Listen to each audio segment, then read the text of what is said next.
Olá, sejam bem-vindos à 29ª lição da Escola Bíblica Dominical. Hoje proponho-me apresentar-vos as falácias do movimento do nome sagrado, à luz das Escrituras. Pretendo fazer uma análise bíblica, histórica, linguística e teológica. Mas, como sempre, o nosso texto base é Atos 17:11, que nos diz acerca dos crentes bereanos: ora, estes foram mais nobres do que os que estavam em Tessalónica, porque de bom grado receberam a palavra, examinando cada dia nas Escrituras se estas coisas eram assim. Seguindo o exemplo dos crentes bereanos, proponho-me apresentar não apenas o que os adeptos afirmam, mas também as implicações lógicas, históricas e teológicas dessas afirmações. Bem-vindos à Escola da Fé Bíblica.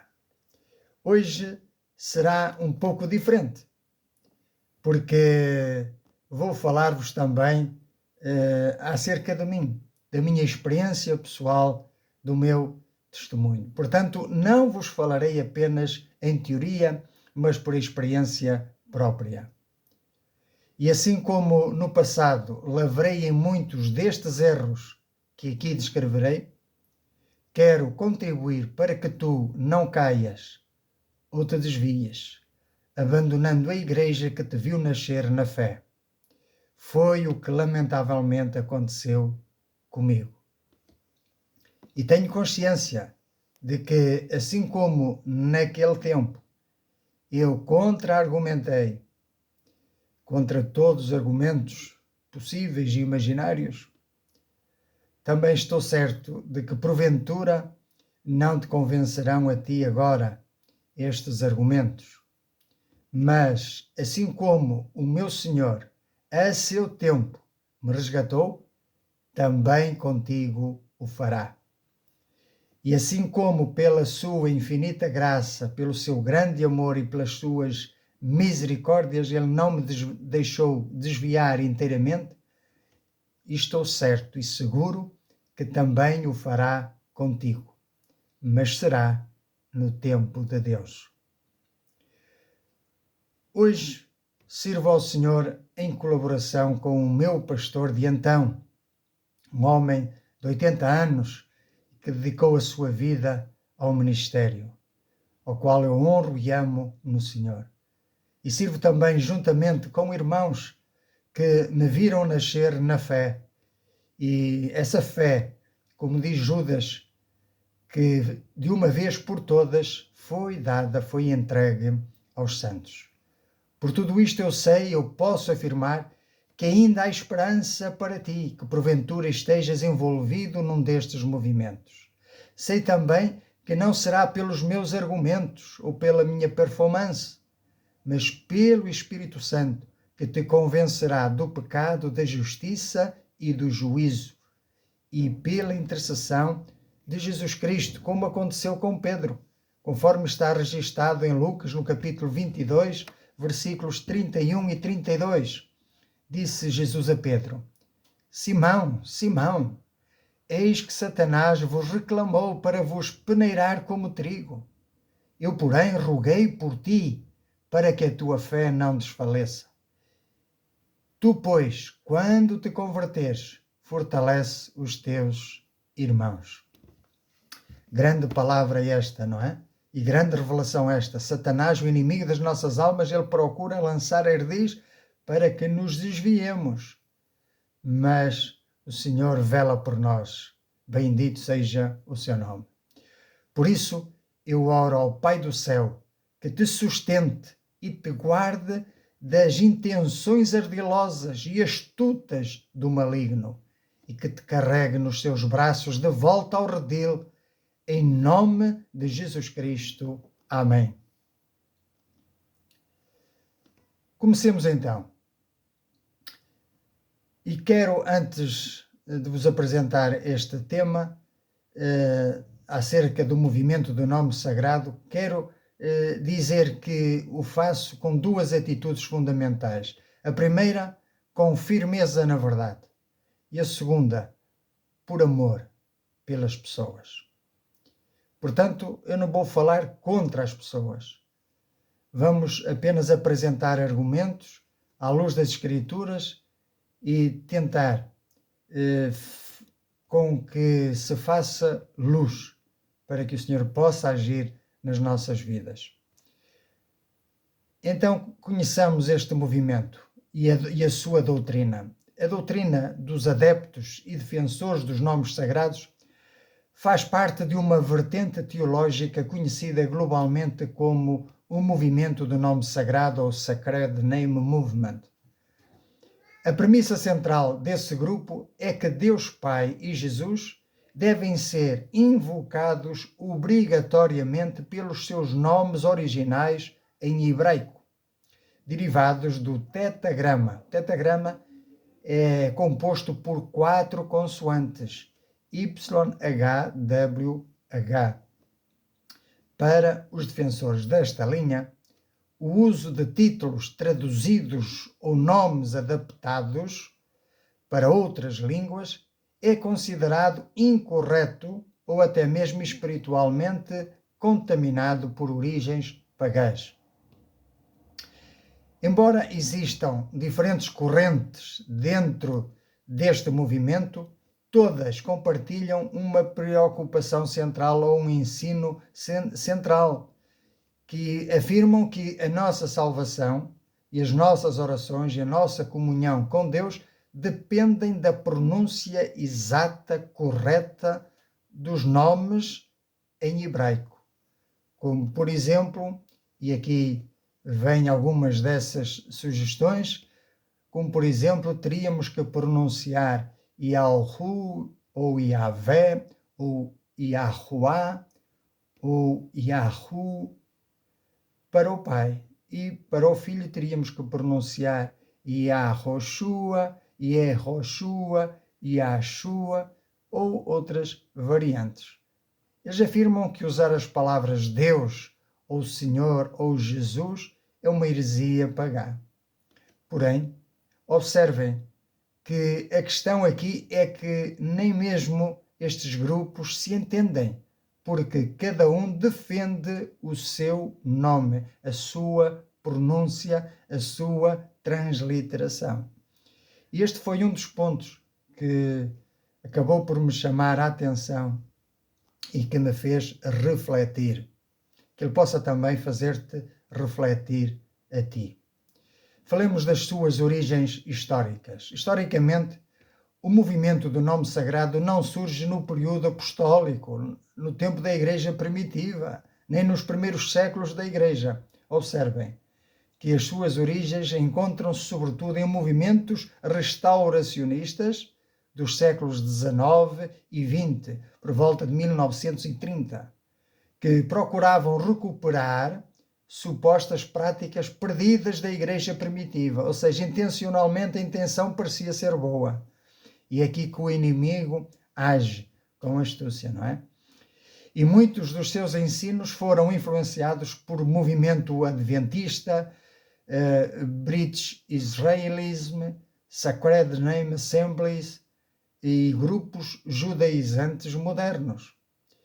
Ora, isto não prova por si só automaticamente que seja errado, mas levanta pelo menos 2 reflexões importantes. A primeira delas é de notar que durante quase 2000 anos de cristianismo, 1900 anos, nenhum concílio, ou confissão reformada, ou pais da Igreja ensinou a obrigatoriedade do uso exclusivo dos nomes em língua hebraica. E se esta doutrina fosse essencial para a salvação, seria difícil explicar o seu desaparecimento completo durante tantos séculos. Ora, isso contradiz o são ensino acerca da inspiração da palavra de Deus e da preservação da mesma por parte de Deus, ou seja, estaria posto em causa que Deus não teria sido capaz de preservar a palavra. Ora, isso nós não podemos aceitar. Nós cremos que Deus inspirou a palavra e cremos que Ele a preserva até aos nossos dias. Só assim faz sentido, só assim nós conseguimos ter a certeza de que esta palavra é a verdade. Portanto, este amanhã é um dos pontos que me fez refletir e que te possa também fazer refletir a ti. E a segunda reflexão que quero fazer é: se a salvação dependesse da pronúncia correta dos nomes hebraicos, como explicar que durante quase 2000 anos a Igreja Universal nunca tenha conhecido tal exigência? E então que falar dos cristãos antes de nós que não conheceram esta pronúncia, estariam perdidos? Portanto, é uma reflexão importante que precisamos fazer. Ora, o silêncio histórico acerca desta exigência de uma tal pronúncia deve deixar-nos com a pulga atrás da orelha. Continuemos. Mas nem tudo são más notícias. E além de apontar os erros, devemos também reconhecer aspectos positivos. Ou seja, nem todos os que aderem a este movimento o fazem por rebeldia ou má intenção. Muitos chegam a estas posições porque desenvolveram um sincero desejo de regressar às raízes bíblicas da fé cristã, de compreender melhor o contexto hebraico das Escrituras e de honrar o nome de Deus. Ora, esse desejo é louvável, pois muitos desses adeptos demonstram amor pelo estudo bíblico, interesse pela cultura hebraica, desejo de compreender os significados originais dos textos, preocupação em evitar tradições humanas e valorização da identidade judaica de Jesus. Não podemos ignorar estes factos, pois a salvação vem dos judeus. Jesus era judeu. Portanto, estas preocupações não estão erradas. Na verdade, a Igreja contemporânea muitas vezes empobrece a compreensão das Escrituras precisamente por ignorar o contexto histórico, cultural e linguístico em que Deus escolheu revelar-se. Talvez por essa razão, aqueles que mais facilmente são atraídos e engodados são os chamados crentes neófitos na fé. E Paulo fala disso mesmo, quando adverte Timóteo acerca das qualificações para o ministro de Deus. Ora, nós encontramos isso em 1 Timóteo, capítulo 3, versículos 1 a 6. Diz assim: fiel é a palavra. Se alguém aspira ao episcopado, excelente obra almeja. É necessário, portanto, que o bispo seja irrepreensível, esposo de uma só mulher, temperante, sóbrio, modesto, hospitaleiro, apto para ensinar, não dado ao vinho, não violento, porém cordato, inimigo de contendas, não avarento e que governe bem a própria casa, criando os filhos sob disciplina, com todo respeito, pois se alguém não sabe governar a própria casa, como cuidará da Igreja de Deus? E continua no versículo 6. Que não seja neófito. Lá está. Este termo significa não ser novo na fé. E porquê? Para não suceder que se ensoberbeça e incorra na condenação do diabo. Palavras claras e textuais do apóstolo Paulo dirigidas a Timóteo. Ora, foi o que aconteceu comigo. Hoje reconheço que agi na carne, pensando estar a ser mais espiritual que os meus líderes e irmãos na fé. Sem dúvida, conhecer o significado hebraico dos nomes bíblicos e na cultura em que estão inseridos pode, de facto, enriquecer e enriquece seguramente a nossa leitura bíblica.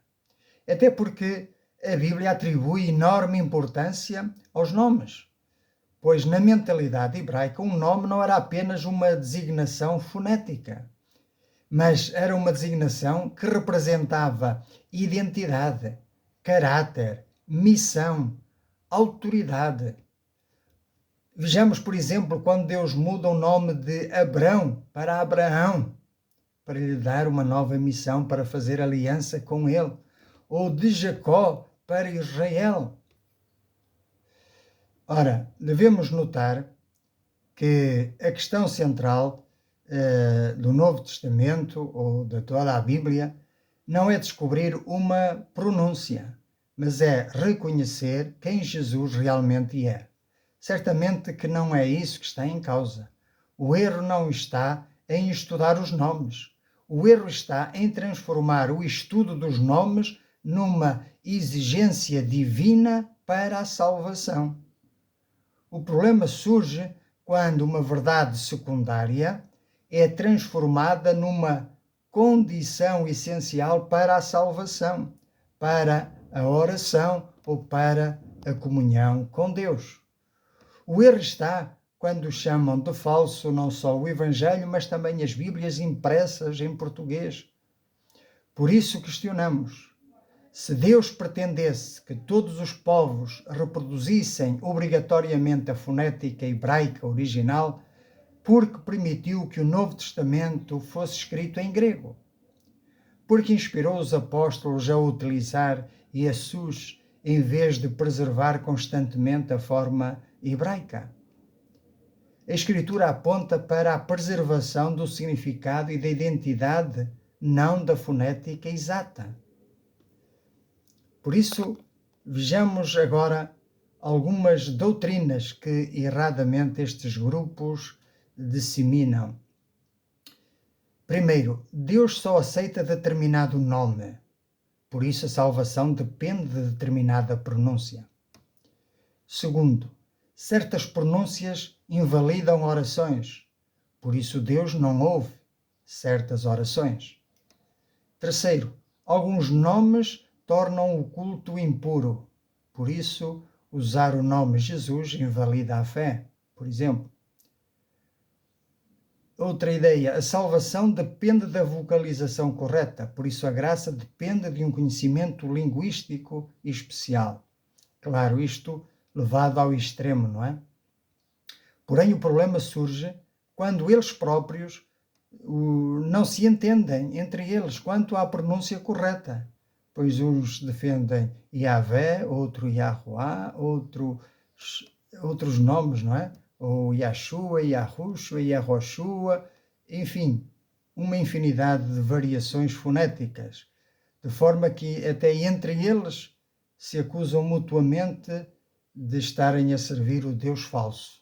Curioso isto, não é? Que isto também te faça a ti refletir um pouco. Se a salvação dependesse da pronúncia exata, Deus teria deixado instruções absolutamente claras, isso é óbvio. Portanto, será razoável acreditar que Deus condicionaria a vida eterna a uma informação que a própria história não conservou de forma inequívoca? Será razoável? Certamente que não.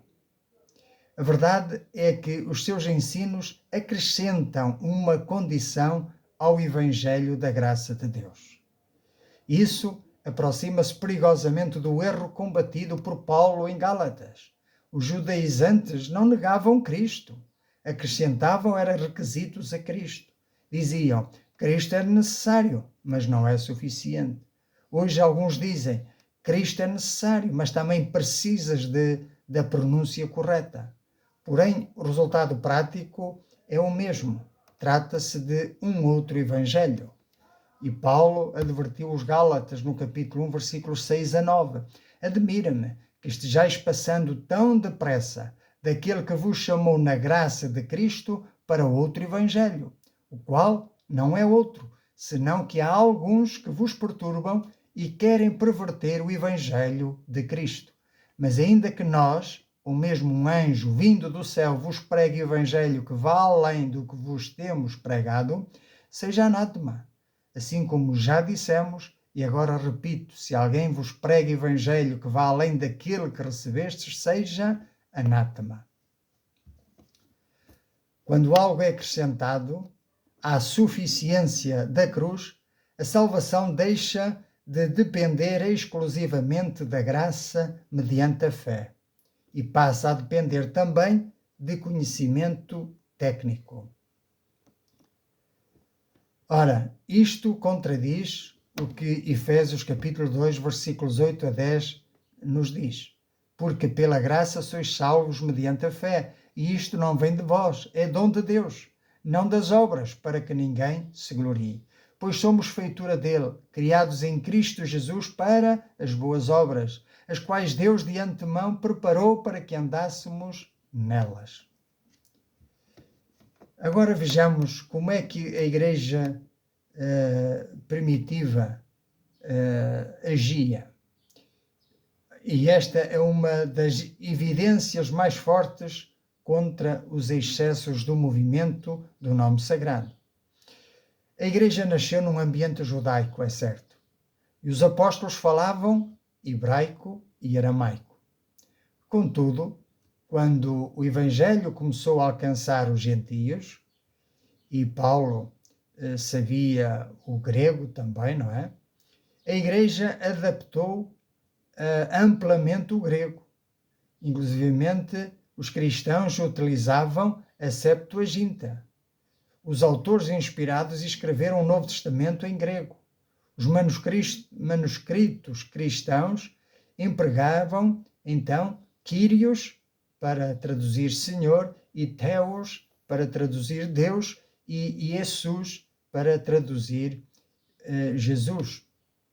Ao mesmo tempo, preservaram algumas expressões hebraicas aramaicas, como por exemplo, Aleluia, o Amém, Hosanna nas alturas e Maranata, ora vem, Senhor Jesus. Ora, isto demonstra um princípio fundamental. A igreja primitiva preservou aquilo que era teologicamente importante, mas não impôs uma língua sagrada obrigatória.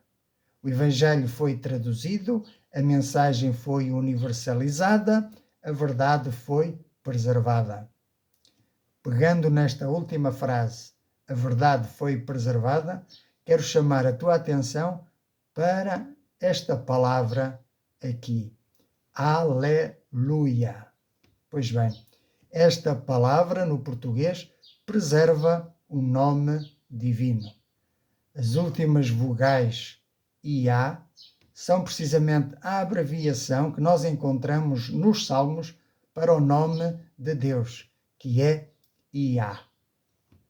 Bendito seja o nome do Senhor. Deus faz as coisas bem feitas.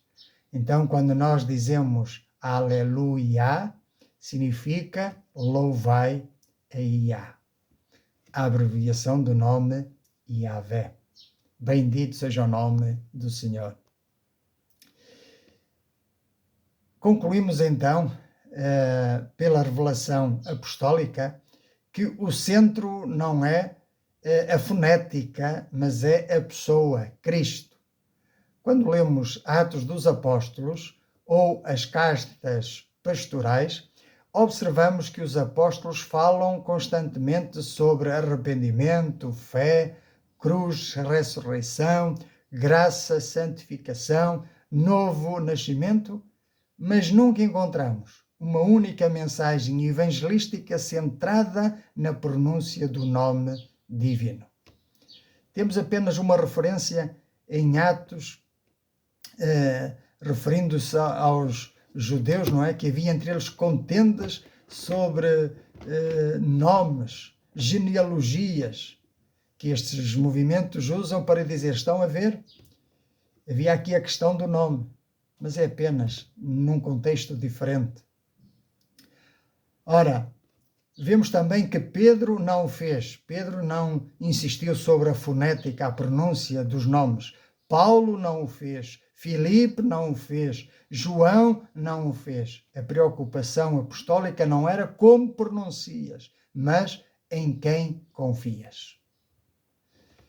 Vamos então concluir este tema, e eu quero dizer que muitas outras coisas poderíamos falar acerca disto. A minha intenção não é abordar tudo, mas coloco-me à disposição para ajudar aqueles que eventualmente precisem, que tenham dúvidas, que queiram fazer perguntas. Estarei aqui certamente para responder segundo as minhas possibilidades. Mas então, para concluir, o movimento do nome sagrado levanta questões legítimas e úteis, como nós vimos aqui. Recorda-nos a importância dos nomes bíblicos. Desafia-nos a estudar as línguas originais, a cultura original. Ajuda-nos a compreender melhor a riqueza da revelação hebraica, o significado dos nomes, significados proféticos até. Porém, quando transforma a fonética numa condição para a salvação, para a oração ou para a comunhão com Deus, isso ultrapassa os limites, ultrapassa aquilo que a própria Escritura ensina. E, portanto, tudo que vá além da Escritura deve ser rejeitado.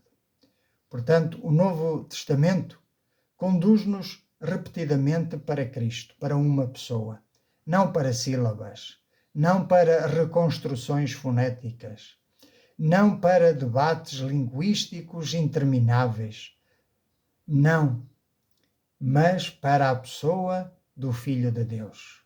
É nele que reside a nossa salvação. É ele que é o centro de toda a história. Por ele e para ele, todas as coisas foram feitas e tudo converge para ele.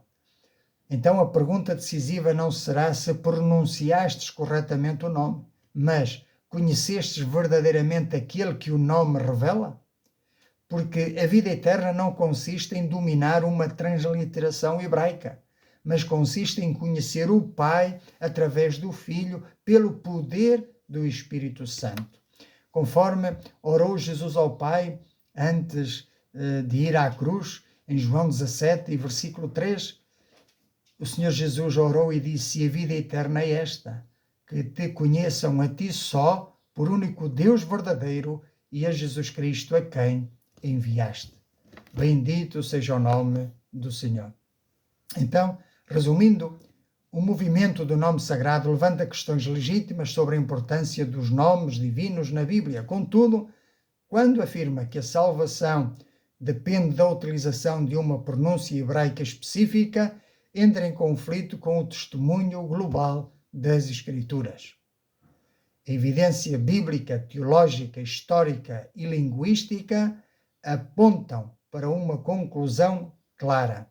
Deus não exige uma pronúncia hebraica específica para ouvir a oração do seu povo. O Novo Testamento demonstra que os apóstolos utilizaram traduções e adaptações linguísticas sob inspiração divina. Então concluímos que para nós, hoje, para a Igreja do Senhor Jesus, não há a exigência de uma pronúncia hebraica específica. Por isso, chegados aqui, é hora de fazer uma breve reflexão. E quero fazer 3 perguntas para meditarmos.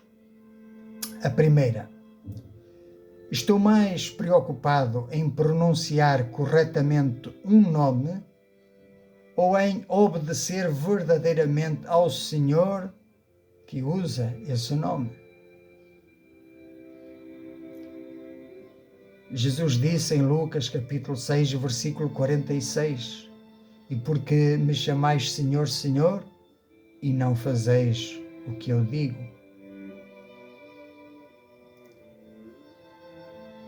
Segunda pergunta: a minha confiança para a salvação está na graça de Deus mediante a fé em Cristo ou num conhecimento religioso que me faz sentir superior aos outros. Paulo, escrevendo aos Romanos, no capítulo 12, diz: porque pela graça que me foi dada, digo a cada um dentre vós que não pense de si mesmo além do que convém.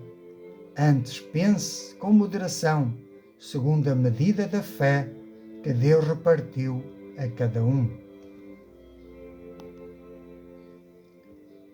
Terceira pergunta. Se hoje comparecesses diante de Deus, estarias já a apresentar Cristo como teu Salvador?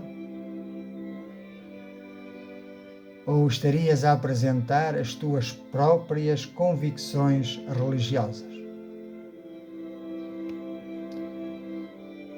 Claro que a resposta a esta pergunta tem implicações eternas. Por isso, ciente de que talvez haja alguém que tenha passado anos envolvido em discussões religiosas, talvez até tenhas procurado a pronúncia perfeita, talvez tenhas procurado o calendário perfeito, talvez tenhas procurado a tradução perfeita, mas talvez não tenhas encontrado a paz com Deus. Então, a maior necessidade do ser humano não é descobrir uma pronúncia, é ser reconciliado com Deus. Pois a Bíblia declara em Romanos capítulo 3, versículo 23, porque todos pecaram e destituídos estão da glória de Deus. E em Romanos capítulo 6, versículo 23, porque o salário do pecado é a morte, mas o dom de Deus, o dom gratuito de Deus é a vida eterna por Cristo Jesus. A Bíblia afirma que o pecado separa-nos de Deus. Não há religião que possa remover essa culpa, a culpa do pecado, a consciência pesada. Não há obra humana, pessoal, por mais bem intencionada que seja, pode apagar essa verdade de que somos pecadores diante de Deus. E nenhuma tradição pode salvar a nossa alma. Mas Deus amou-nos e enviou o seu Filho a este mundo, Jesus Cristo. E Ele viveu sem pecado. Por isso, inocente, se entregou à morte e morte de cruz, para que sobre Ele estivesse a nossa morte, a nossa culpa, o nosso pecado. Ele foi sepultado, mas ressuscitou ao terceiro dia e hoje vive para sempre, para que agora que aquele que confia nele, que lhe entregou a sua vida anterior do pecado, possa receber agora dele a nova vida, a vida eterna. Portanto, em Jesus Cristo, e só nele podemos obter gratuitamente perdão, reconciliação com Deus o Pai e vida eterna. Isto é concedido a todo aquele que nele crê, não por obras humanas, mas pela fé somente. Pois a Escritura diz em Atos 16:31, crê no Senhor Jesus Cristo e serás salvo. E ainda em Romanos 10, se com a tua boca confessares a Jesus como Senhor e em teu coração creres que Deus o ressuscitou dos mortos, serás salvo. Não é amanhã, não é se calhar, não é quando fores melhor, não é quando souberes mais, mas é hoje, agora, pela fé. Por isso eu te convido, se queres vir a Cristo, eu te convido a fazeres uma oração de fé e eu vou ajudar-te. E se tu, com sinceridade, com honestidade e de livre e espontânea vontade, se queres oferecer a tua vida a Cristo, podes fazer tuas estas minhas palavras. Vamos orar. Senhor Deus e bendito Pai, reconheço que sou pecador e que não posso salvar-me a mim mesmo. Confesso os meus pecados diante de Ti e arrependo-me deles. Creio que Jesus Cristo é o Filho de Deus, que morreu pelos meus pecados na cruz e ressuscitou ao terceiro dia. Renuncio à confiança nas minhas obras, nos meus méritos e nas minhas tradições religiosas. Recebo agora Jesus Cristo como o meu único e suficiente Salvador. Confesso-o como o meu único Senhor. Entrego-lhe a minha vida. Perdoa-me, Senhor. Lava-me no sangue do Cordeiro. Faz de mim uma nova criatura. Enche-me com o teu Espírito Santo. Ajuda-me a seguir-te e a obedecer-te todos os dias da minha vida. Obrigado porque a tua palavra promete que aquele que vem a Cristo não será lançado fora. E pela fé eu recebo o perdão dos meus pecados. Pela fé eu confio na adoção como filho de Deus. E pela fé eu recebo esta esperança da vida eterna. Em nome de Jesus Cristo. Amém. Amém. E graças a Deus. Se alguém se arrependeu genuinamente e colocou a sua confiança em Cristo, a sua certeza de ter sido salvo não está nos sentimentos, mas nas promessas de Deus.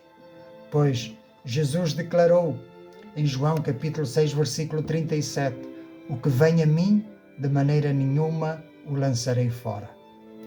E o apóstolo João também escreveu, 1 João capítulo 5 e versículo 13, estas coisas vos escrevi a vós que credes no nome do Filho de Deus, para que saibais que tendes a vida eterna.